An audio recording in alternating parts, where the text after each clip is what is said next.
everyone, welcome back to ALifeLearned. My name is Becca and today I want to introduce everyone to a cool indie game that my awesome friend Shane has made. Hello!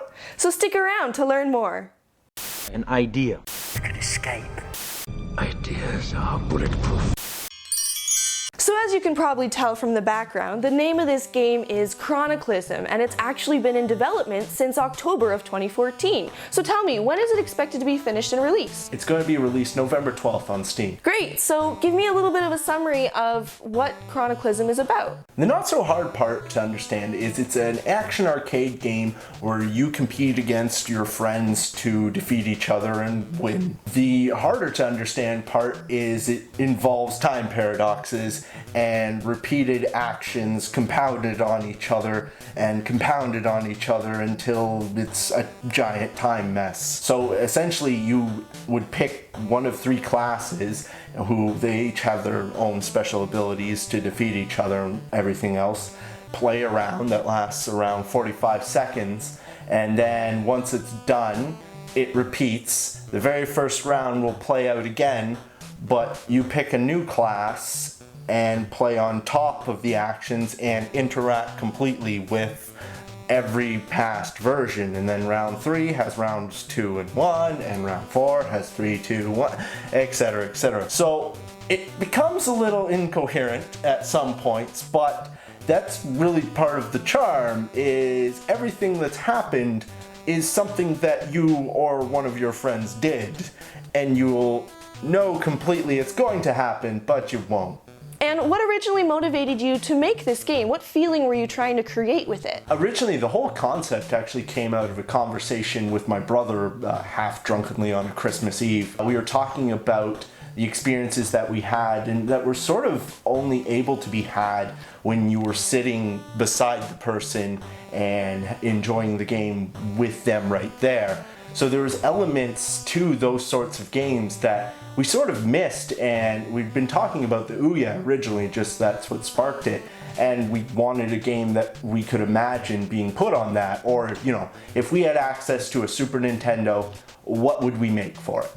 And that's what inspired it to begin with. Awesome, so basically that joyful, nostalgic feeling that you get playing with your siblings when you were younger, and Chronoclysm's actually gone through several stages of development as well. What did the earlier stages of Chronoclysm contain, and what led it to have the current features and options that it does? Well, the original version that I made up was sort of a prototype that I did in about a week, and it had sort of the basic designs that we had come up with, which was this idea of sort of a rock, paper, scissors between the knight mage and the builder, and a really sort of simple arena with just walls, pits, and floors. That all came together in about a week, and after testing it with people, it went really well.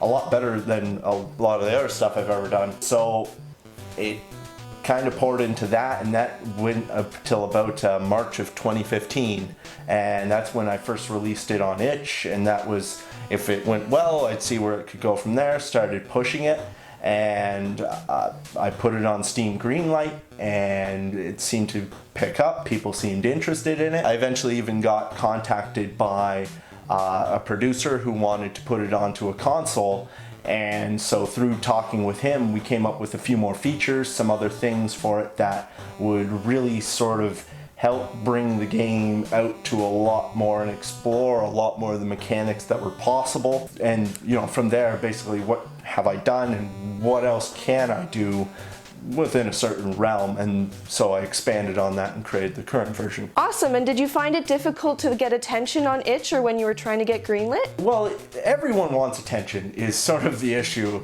is that's what you're really competing against. So yeah, in ways, sometimes things just sort of happen though, through a lot of not of my own work, just a person liked the idea, passed it on to someone else, and it made it through Greenlight based on just little events like that. And I'm curious, what made you decide to make this nifty little console for it to be displayed in public? The original idea with the arcade top was a way to bring the experience of the couch to a convention. It's a little less intimate in a big, hall full of people. It's a lot more noises, blah, blah, blah. So to try and get that experience in that setting, I wanted to bring people to a table, some way that, they can all stand together, and with the colors and everything, you can see who's playing with you, and that's recreated a little bit better.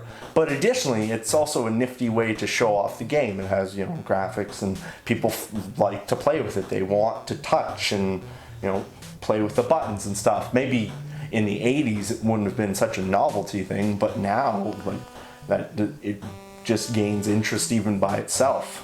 It's true. You've actually received a little bit of public exposure already, right? Yeah. Yeah, you went to the Forest Comic-Con, and a lot of people seem to actually enjoy it. What was it that you felt you saw them enjoy most about it? The game itself is a lot easier to understand when you play it than any of my attempts to sort of explain it, mostly because it has to do with time paradoxes, and trying to wrap your head around it it's not overly complicated, but it's wordy.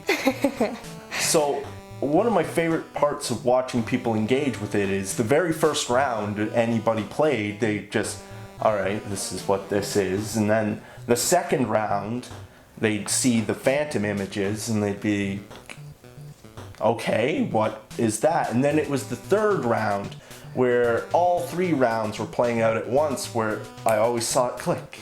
Oh, that's what the game's about. Once they finally sort of understood what the mechanic was, that really brings the game together. We've got these tight little mechanics for like arena battles and arcade sort of action, but layered on top of that is the time mechanics. So once that was happening, yeah, some people really started to enjoy it.